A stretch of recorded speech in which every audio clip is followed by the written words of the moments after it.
Welcome to the Unreal Podcast with your host, Darren Lindley.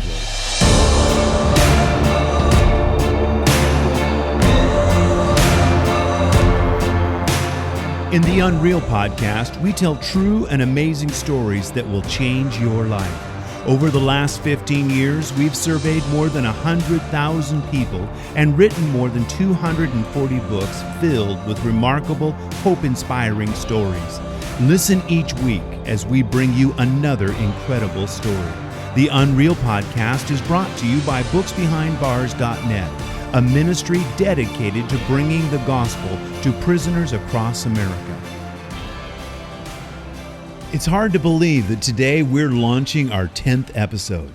It's been an exciting month. We've had listeners coming in from all over the world: Finland, New Zealand, Australia, India, Ireland, Great Britain, even Moldova. It's been exciting to see that these stories are bringing real impact in the hearts of people. We've created the Unreal Podcast for several reasons. First and foremost, we want to bring the good news of Jesus to people all over the world. Second, we want to encourage believers. But there's another reason that is also very important. We want to bring the gospel to prisoners in America's prison system. Did you know that the very stories you're hearing right here on the Unreal Podcast are the same ones we're sending into prison in book form? I'd like to share a letter we received from an inmate not long ago. This is from a lady. My name is Stacy, and as I lay here in my prison bed behind these whitewashed brick walls, I cry out to Jesus after reading Rhonda's story in On Eagle's Wings. I cry for forgiveness, mainly for all the wrongs in my life. I've had a tremendously hard life, but I decided to give it all to Jesus. The pain, hatred, hurt, impatience, addictions, grudges, all of it. I let it go tonight. I can't explain the peace that came over me as I prayed, cried, and forgave and submitted my whole existence to Jesus. Isn't that an incredible letter? We are closing in on the end of the offer that our donor has made.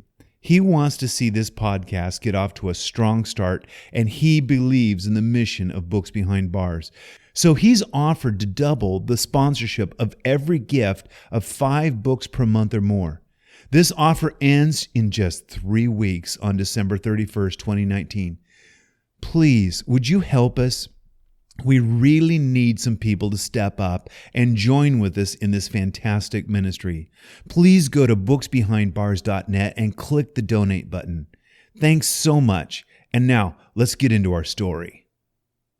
Command and Control, the story of John Whiddon, written by Richard Drabert. Again and again, ocean swells lifted the FV Bluebird 3 stories skyward, then dropped the 26-foot trawler into valleys between collapsing mountains of salt water. Jim Blades reassured his 6-year-old son as he zipped him into a bright orange survival suit. Bluebird's tall spars flailed wildly against walls of sea, starboard, then port. Father and son braced fearfully inside the lighted wheelhouse, a single pinprick in a shroud of black ocean.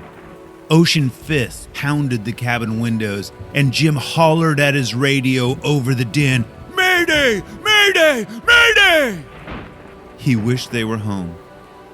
He and his wife Jill lived with their children a few miles from Sitka in a small log house perched on floating timbers in a protected cove. He pictured Jill and their 4-year-old son, safe, but wondering how he, Jim, and little Clint fared in the sudden icy storm. But Jill wasn't wondering.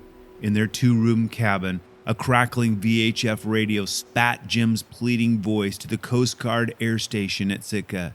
Jill listened as the Coast Guard dispatched a crew in an H-3 Pelican helicopter to locate and rescue her husband and child from the sinking Bluebird. It took about 18 minutes for my crew and me to travel 10 miles to their location and descend to the dot of light below. Snow and ice mottled my windshield, and my radar altimeter warned that I hovered 50 feet above the Bluebird's jousting mast. Our spotlight captured the fishing boat as we spoke to the skipper inside their flickering, lantern-lit cabin. Jill heard me giving her distraught husband instructions about our plan to hoist father and son into our helicopter while I wrestled controls trying to perforate each gust of wind, nose down, tail rotor up. I positioned the helicopter's belly a safer distance above the tall rigging below me moments before the FV Bluebird slid beneath the waves. My father and namesake served aboard aircraft carriers in Great Britain's Royal Navy, and I carry a faded portrait of his kind face in my heart. He died of polio in a foreign land when I was 2 years old, and my mother and I moved home to England where my brother was born. In this depressed era in the early 1950s, Mum found work with the Cunard Line, a cruise ship company that employed nannies to care for children of upper-class passengers. Mum sailed between Southampton and New York.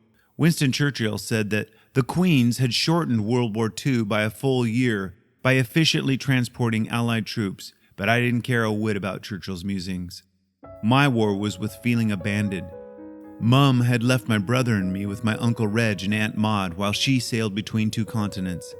In the aftermath of the blitzkriegs of World War II, relatives and friends often stepped in to help raise children of broken families.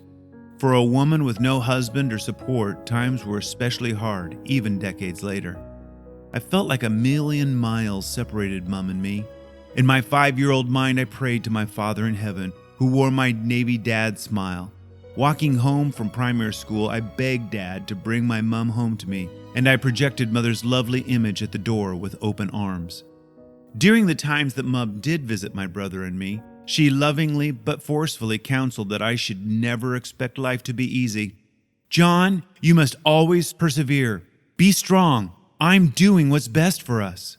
The day after she left again to care for other children on the ships, I clung to her neck weeping, and it must have broken her heart too. I was 7 years old when my mother married Edward, a very proper Englishman, and for a short time we were a family together. We lived in a picturesque thatched roof cottage called Hulbury Mill, but our quiet English life didn't last. Mother had tasted opportunities on the other side of the pond, a country where any enterprising individual might prosper regardless of social status. My new dad complemented my mother's vocation with his own skill set. Edward was a chauffeur and butler, and the restless pair hatched a grand scheme. They delivered my brother and me to Marchwood Park boarding school and sailed off to the United States. My mother and dad landed employment with the family Metropolitan Opera diva Patrice Munsell, caring for her children and traveling in her entourage across America. I never saw Mom for 2 years. I was forced to adapt to a brand new regimented lifestyle, and it fit my personality hand in glove. Mother's mantle of drive and enterprise settled on my shoulders at Marchwood, and I discovered a wellspring of self-reliance. Marchwood instructors taught the Bible as historical literature, and I accepted religion as part of my English heritage. I attended mandatory Sunday Episcopal Church services, and I yearned to live my life somehow connected to God. It was without a single cleric's urging that I sensed an all-knowing presence traveling my flight path. I can thank the Cuban Missile Crisis for awakening Mum to a need for her sons to be at her side. She feared that a nuclear war between the West and the USSR might separate us forever, and asked my godparents in England to help us obtain travel visas. My brothers and I arrived in the United States just after Christmas in 1962, and my world changed again. I'll never forget our drive from the airport in San Francisco to our home in Los Altos. My stepdad sat behind the steering wheel on the wrong side of the car, drove on the wrong side of the highway. Gaudy neon signs of every imaginable shape lit up the humid, warm California night, and automobiles and lorries roared past us at thrilling speeds. My new culture immediately rewired my staid British constitution. I had to learn new names for common terms, like restroom in lieu of loo, and soccer instead of football. At our new grade school, my English Beatles accent set me apart, and for a time I enjoyed a bit of social celebrity. I immersed myself in everything American, from forelock to bell-bottoms, adapting once again to my surroundings. For some years, Mom and Dad worked on holidays serving as butler and server for healthy clients in the San Francisco area. My brother and I often sat in the guest room of some mansion watching TV until my weary parents drove us home. In years to come, Dad opened his own business, restoring antiques and repairing furniture, and my persevering mom became successful in real estate. I seemed destined for a quiet Northern California lifestyle like my folks, until the winds of adventure blew me off course. A U.S. Coast Guard recruiter visited Los Altos High School and ignited my interest in flying aircraft, so I put in an application for the U.S. Coast Guard Academy. I wasn't a naturalized citizen at the time, and my dream nearly crashed at takeoff. After high school graduation, I enrolled at San Diego State University, pursuing the game that embodied every ounce of my driven personality, soccer. After finishing 4 years of college, I became a naturalized citizen at 18. I interviewed in San Francisco and was accepted for training at the Coast Guard Officer Candidate School at Yorktown, Virginia. I was 22 when I joined a motley crew of college kids from various regions for 18 weeks of mind-bending indoctrination. When my folks saw me again, a striking metamorphosis had occurred. I was a spit and polish flight school candidate, and the U.S. Coast Guard commissioned me as an ensign with a lofty objective to fly helicopters. After just 10 months of flight school, I was designated a naval aviator and reported for flying duty at the Coast Guard Air Station, New Orleans. Like an aircraft refitted with fresh engines, I felt equipped. I was proud that destiny rewarded my hard work and force of will. I held the controls to my future in my Coast Guard career and in my personal life, too. I married my senior officer's daughter, no doubt the most beautiful, kind, intelligent young woman I had ever met. My commander at the U.S. Coast Guard Station, New Orleans, had invited me and other ensigns to his home for dinner when I first saw her. At that time, I never dared to consider dating my boss's girl. But destiny smiled again. One evening during Mardi Gras months later, Lori agreed to accompany me to the rowdy parade. Then the next night, too. Flowers and my note said it all. Thank you for making my Mardi Gras special. In New Orleans, we fell in love, and it was more than a romance. We each found a partner for life. A month after our wedding, tragedy tested our love when Lori's brother was killed in an accident. A tidal wave of grief threw our futures into doubt for a time, but we decided that a celebration of life might help heal our family. We continued with our wedding plans, sharing sweet memories of Lori's brother every day thereafter. From the beginning of our relationship and throughout our marriage, facing turbulent circumstances has only strengthened Lori and me. Though in our bittersweet season, we barely fathomed the power our commitments would have in years to come. About a year after our wedding, the Coast Guard stationed me in Kodiak, Alaska, where my first son, Ian, was born. My job description grew more and more intense as I juggled home, life, and Coast Guard responsibilities. I had advanced to piloting 10-ton helicopters, and I participated in rescuing passengers off of the sinking cruise ship Prisendam, action date October 4th, 1980. In accepting the Distinguished Flying Cross, my citation reads, Lieutenant Whiddon's innovative actions, expert aeronautical skill, and valor were instrumental in the rescue of 20 victims. Our combined rescue teams of Air Force, Coast Guard, and Canadian forces airlifted and retrieved 520 passengers and crew from the sinking Prisendam. We left the scorched and fire-gutted ship adrift in the Gulf of Alaska, and not a single life was lost. Our mission was called history's most successful maritime rescue. A year after the Prisendam rescue, my second son, Colin David, was born while we lived at Kodiak. While serving at the Coast Guard station at Astoria, Oregon, my third son, Christopher John, was born. And in 1985, I boomeranged back to Alaska. During our first Kodiak sojourn, we had grown to love the last frontier and its people. Lori and my 3 sons set down roots in Sitka, where I served as lieutenant commander of the crew of an H-3 Pelican rescue helicopter. For 2 years, we built our lives around my work at Air Station Sitka, as I flew closer to events that would change me, my crew, and my future forever. In Alaska's unpredictable weather and mountainous terrain, during practice runs and in rescue deployments, I noticed ice convulsed in blinding storms. I prayed in my head, God, if you just save me this time, I'll stop whatever sins came to my mind. After returning safely to the air station, I would shakily laugh off my pledge. I chided myself into self-reliance again.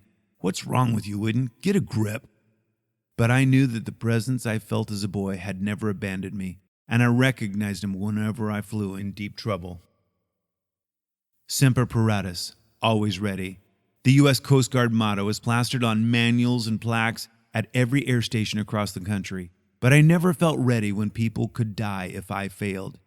In storms, while strapped inside a 10-ton egg beater, darkness is a pilot's worst nightmare. And to whom could I entrust the lives of my men and survivors when flying 50 feet above ocean chaos? Myself? Fate? As a hardened 32-year-old lieutenant commander, I believe buck stopped with me. My pilot training dominated my emotions when flying a mission, and I depended upon my team to back me up. The 4 Coast Guardsmen, jolting in seats beside me and behind me, my co-pilot, Lieutenant Greg Breithaupt, my flight mechanic, Carl Saylor, avionics technician, Mark Milne, and second-class aviation survivalman, Jeff Tunks. Even before we left the helipad at Air Station Sitka to locate the foundering Bluebird, alarms clanged inside my head. A wind gust slammed our fuselage, spinning us around 30 degrees. Snow blew past us horizontally as we lifted off. After several minutes flying the coastline, someone in our cabin identified a light a few miles out to sea, bobbing in the whitecaps. The Pelican swept into a long, ungainly turn as steady air currents heaved us 6 miles off our intended course. As soon as we found the speck of light again, we radioed Jim Blades about our rendezvous moments away. Back home, Jill Blades was praying. In fact, Jill had radioed dozens of friends who contacted their friends, forming a traditional log cabin prayer chain. Each new link called upon God to save the lives of Jim and Clint Blades and our rescue team. As for us seasoned Coast Guardsmen, only one of us aboard the H-3 had any clout with the man upstairs, our flight mechanic Carl. He was a man who identified himself as a follower of Jesus. He was praying too, unknowingly linked to the chain of petition reaching from the mainland to the Gulf of Alaska and heavenward through God's airspace. As we moved across the darkened seascape, my search beam flung light off the whitecaps like a disco ball.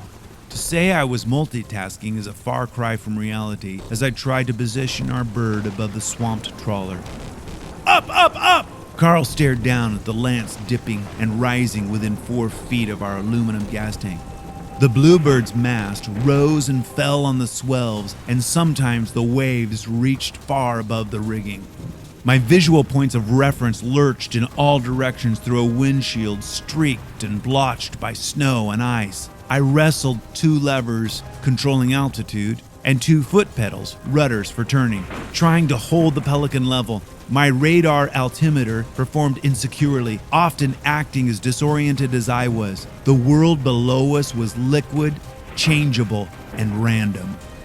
The helicopter's gauges pushed their red zones, warning me that hovering at 90% power would break something, like an athlete bench pressing too much for too long. Holding. I had barely attained an erratic position above the Bluebird when I lost all control. Greg was screaming, "Full power! Full power!" And I was yelling too. I glanced down at my rate of speed and held my breath. We traveled at 57 miles per hour in reverse while I pushed the overheated twin engines forward to the point of rack and ruin. I looked at Greg and our eyes exchanged wordless farewells. In a timeless moment of calm, I reasoned, "This is it. We're going in." A distraction at my shoulder suddenly drew my thoughts. I felt my flight mechanic Carl leaning over my shoulder as he often did to check oil pressure or other gauges. I whirled around to order Carl, "Strap in, we're going down!" But Carl wasn't there. He was strapped in, along with Mark at the back of the cabin, and Carl was praying. This presence at my shoulder remained rooted to his position, and instantly I knew who was there. No commitment, no words, no spiritual understanding, but in those seconds of recognition, perhaps I too grabbed hold of Jill's prayer chain.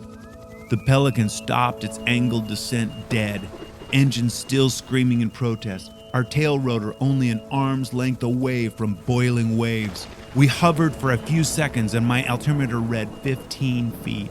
Suddenly, my controls obeyed orders again, and like a rock from a slingshot, we popped up and forward above the Bluebird.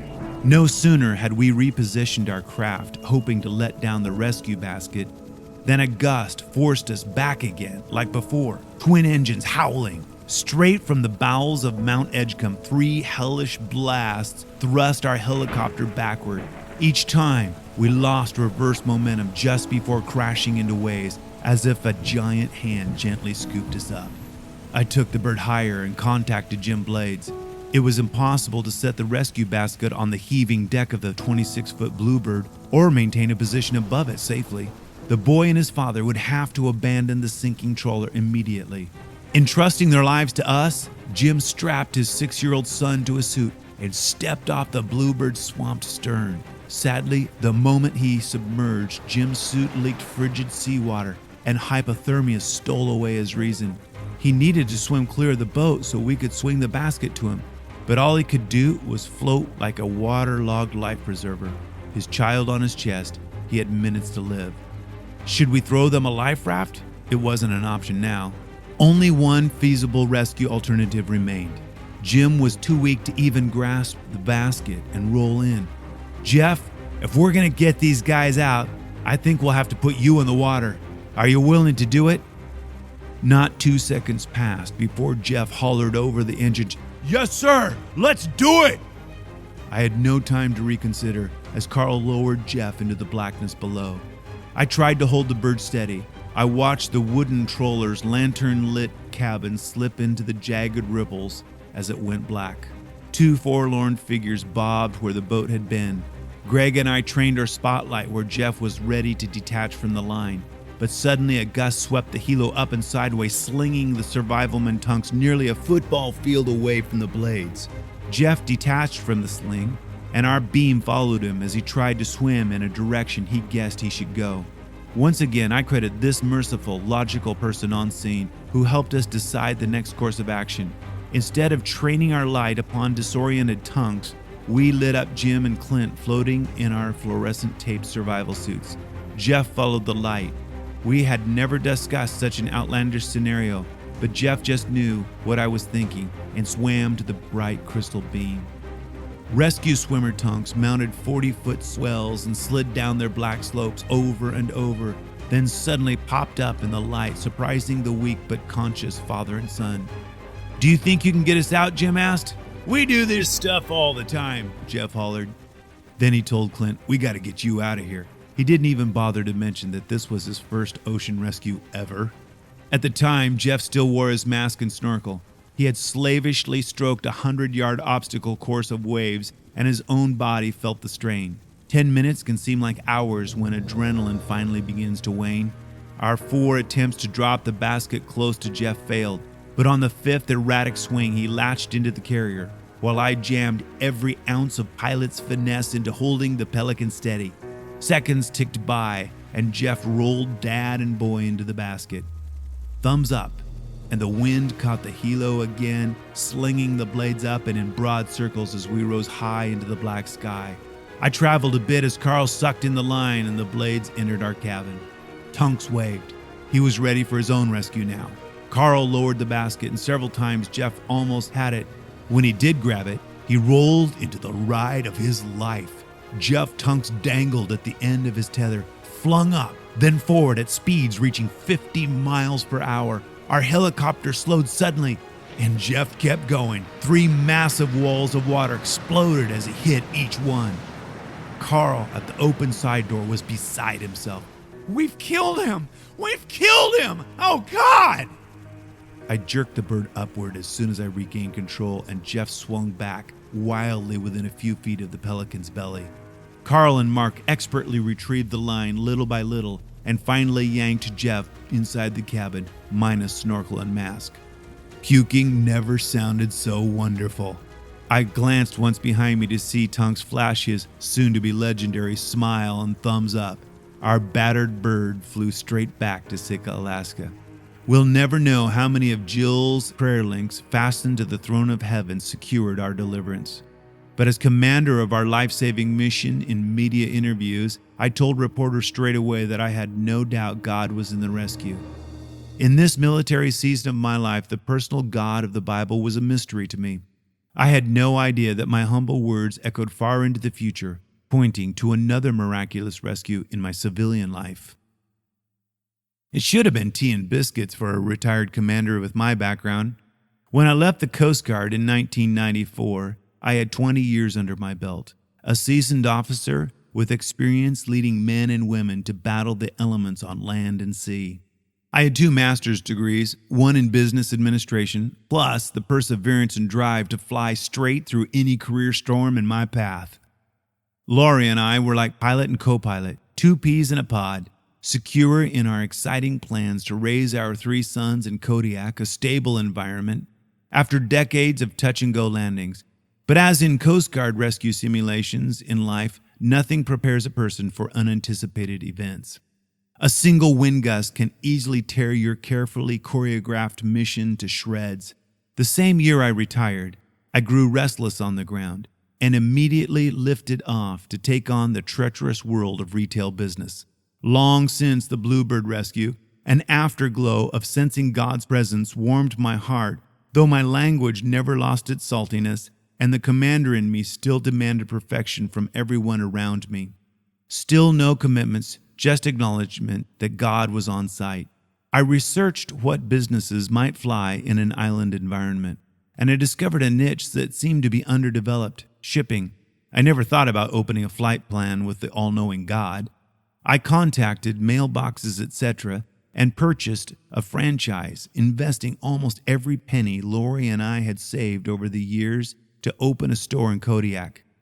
And our risk paid off big. In fact, the first 3 years that we owned mailboxes, etc., our business grew to be recognized internationally. We were tapped by corporate to star in a Super Bowl commercial. Heady stuff. A little like the Coast Guard pinning medals to my chest. The Whiddons were on the way to owning a piece of their island. A zephyr breeze ruffled my collar when the multinational retail behemoth Walmart said they wanted to build a store in Kodiak, but it seemed a long shot at the time. The winds picked up speed when the city approved construction. Then, on a cold Christmas Eve in 1998, the fabric shop located in our building caught fire. Billows of black smoke drifted into our precious retail space, ruining packing wrap, cardboard, carpet. In fact, smoke tainted nearly everything inside our mailboxes, etc. store.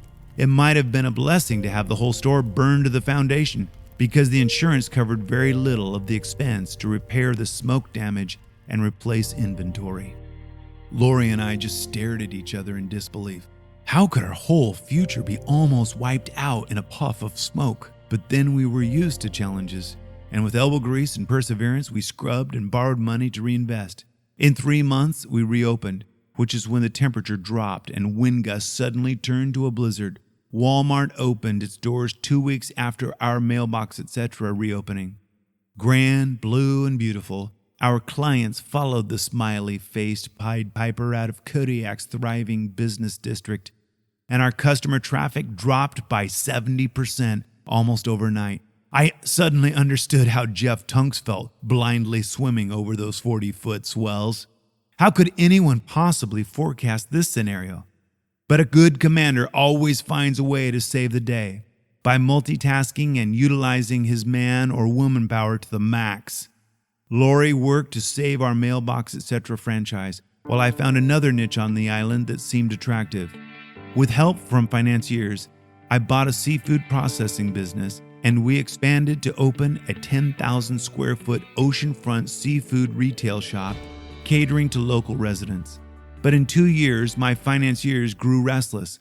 I wanted to see a profit as badly as anyone, but it was taking too long, and they demanded that I sell immediately. I started searching for a buyer, but no one was interested. The IRS called today. Lori looked grim. And John, I need to pay the bills. What should I do? Just use another credit card, hon.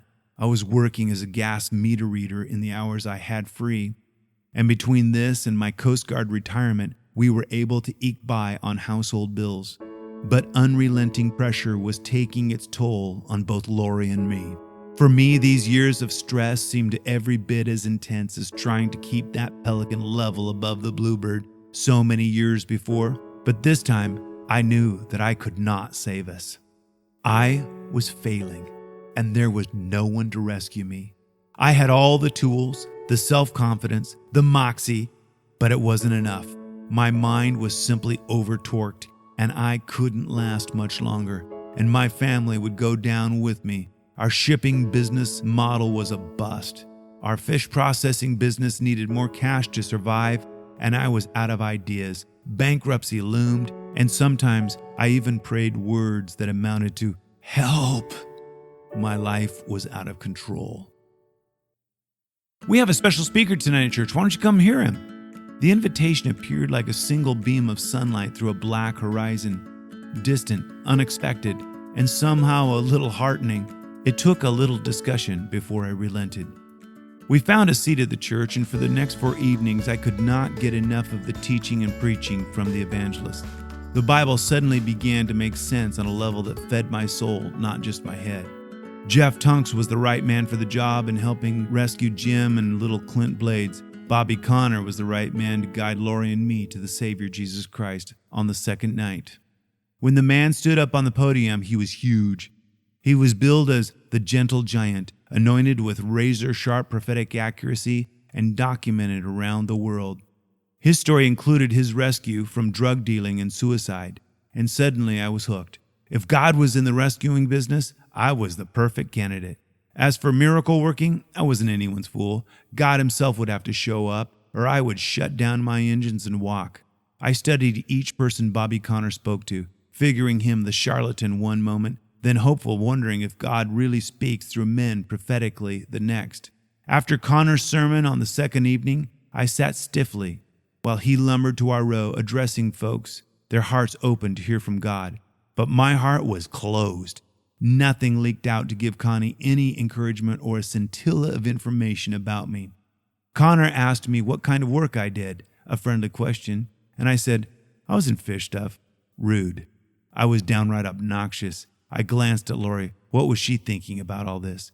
As for Connor, the big man wasn't fazed in the least by my incivility. Strangely, at this landmark moment, my mind was soaring over my Coast Guard career. I missed my leadership role in life-saving endeavors. My life had meaning then. God's gentle giant was smiling at me as he said, God is going to set you on an incredibly exciting journey. You will experience remarkable things, and he will put you in leadership. The instant he said the word leadership, I felt my soul leap into God's rescue basket. The evangelist continued, God will give you opportunities beyond your imagination. And as he spoke, a soul-level rebirth was taking place in Commander John Whiddon. The Savior, who had rescued my crew, the Blades, and me from crashing into frigid seas aboard a battered pelican, became my Savior now. And my Lori was in the basket too. She had sacrificed her dreams to follow me from air station to air station. Lori had shared in my triumphs and wept over my failures. At times I had turned controls over to her when I was at the end of my rope. The only way to describe our new relationships with God in human terms is to compare the experience with falling in love for the first time. We left the Bobby Connor services, and the instant I opened my eyes each morning, I felt reborn. The desire to curse at people or circumstances, or even the IRS, simply evaporated like dew on a fuselage. I easily plotted God's mission throughout my life to lead me to my moment of decision to serve Him. Lori and I shared an incredible hunger to know and follow our commander. Finally, after 23 strategic years together, we were destined to form a powerful rescue team led by the Savior of all Saviors. The Bible, a dead textbook when I studied it at Marchwood, became a dynamic living chart to guide us. Every time the door at church opened for teaching, we attended, and our circumstances with 2 failing businesses changed too. They got worse. In the next 2 years, we felt like we were fighting to stay alive. The icy reality was that John Whiddon's reputation was no longer in my hands. Day in and day out, I seemed to be breaking promises to creditors, stretching payments to satisfy those who threatened the loudest. I had every intention of paying my debts, but no one would give me space to regroup. We were floating in this sea of red ink for about a year after the Connor Conference, when I was driving a familiar stretch of road, feeling crushed by the weight of my failures. I was mentally rehashing options again as I noticed steep cliffs along the highway. They invited a solution to my problems. My life insurance would carry Lori safely out of debt and even finance our son's college tuitions as well. But the evil musings vacated my mind as I began to pray. No way, Lord. I just cannot do this anymore. I took my hands off all the controls for the first time in my life. Lord, I give this mess to you, every bit. Instantly, I felt a massive cargo of worry offloaded from my shoulders. After this highway epiphany, nothing materially changed. In the depths of my heart, I knew that Jesus was in charge of my family's future now, not me. In December of 2003, we shuttered our mailboxes, etc. store and sold our interest in the seafood business. In that last year of keeping afloat, God suddenly shined a spotlight on ideas that we never would have considered before we were Christians. Our hearts opened to the mission of helping others, and Jesus plucked us out of the icy waters of self-reliance forever. I shall never be able to account for our ability to pay off multiple thousands of dollars to our creditors with our sporadic, modest income stream. We began to restructure our lives so that we could give to God's work, and our finances just grew and reproduced like a fertile garden. Once again, God was in the rescue. At 59 years old, my sense of duty feels as sharp and unwavering as in any rescue mission I flew as a lieutenant commander of Coast Guard HH-3F Helicopter 1486. I ache in my heart to see friends, loved ones, and associates ignoring or unable to reach the rescue basket Jesus offers. Our base of operations has been Kodiak Assembly of God, where our loving crew knows that Lori and I are living examples of people buffeted by life and restored by God's love and grace. There came a time in my life when every point of reference, parents, family, hard-won experience, military skills, and business acumen failed me. As a pilot, I did the unthinkable. I took my hands off the controls and let Jesus take over. My mission has never been more clear-cut. Each day, I train God's spotlight on the only way to safety. I appeal to my beloved family, my friends, and those I work with. Follow the light. 10 minutes after the Bluebird rescue in 1987, I had set our Pelican gently on its perch at Air Station Sitka and shut down the weary turbines. Jim and Clint Blades were cared for, and our helo immediately grew an audience, including growling aircraft mechanics. The hurricane-force winds had wrinkled the Pelican's orange and white skin. A few needed repairs and a laundry list were noted. We had over-torqued the transmission and nearly blown the engines. We had damaged the hoist assembly and overstressed her fuselage. Our Pelican was the only rescue helicopter at Sitka, and no one dared fly her until she was torn down and made operational again 3 weeks later. I hadn't even changed out of my flight suit when I drove home to Lori. She opened the front door and my guts felt wrecked inside. She took one look at my face, gray as the skies over Sitka, and asked, "Honey, what happened?" Tears in her eyes came quicker than my answer. "I almost killed all of us." I think back on my wrenching inner struggles as a child, a young Coast Guardsman, and a seasoned commander. I remember what it feels like to be abandoned. I know what it means to lose reputation and security. I've worn the uniform of an elite group of pilots and felt the ultimate high of rescuing survivors within seconds of utter ruin and received the medals to prove it. But it saddens me that almost 50 years flew past before I gave my heart and mind to my Savior, Jesus.